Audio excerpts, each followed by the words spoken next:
Equipment safety! First thing about equipment safety is you want to be wearing the right clothes. So unlike what I'm wearing, you want to wear grungies whenever you're planting things. So you want to wear gloves, and depending on what other kind of equipment you're using, you want to wear a hard hat and glasses, kind of like when you're using this. When you're using a pickaxe, use one that's for your size. Like I can't use this one because it's way too big. This is a pitchfork. Usually they're sharper, and that kind of makes it safe yet not safe at the same time.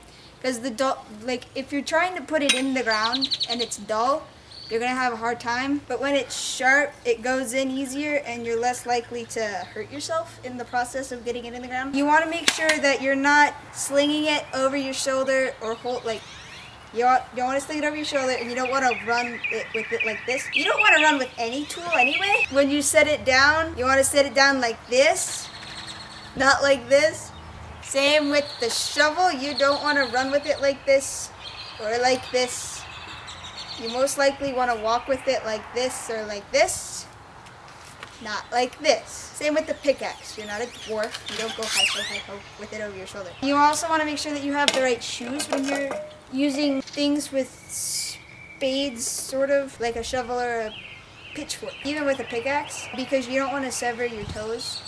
You want to still have 10, not like 6 or 9. The spade, we don't have a spade with us right now, but it's sort of like a shovel, except it's thinner and it's sometimes sharper. A dibble bar is another kind of shovel-ish tool. When you use it, you want to hold it just like you would with any other tool, the blade down. With the dibble bar, since it doesn't have a dip to it, it's just a straight blade. It's to jump on and then wiggle it. So you don't want to go trying to dig it like you would with a shovel, because you'll just end up whacking yourself in the face with it. Depending on what tool you're using depends on what set of rules you use with it. So just remember to hold it right, use it correctly, and to wear appropriate clothing so that you don't lose fingers or toes.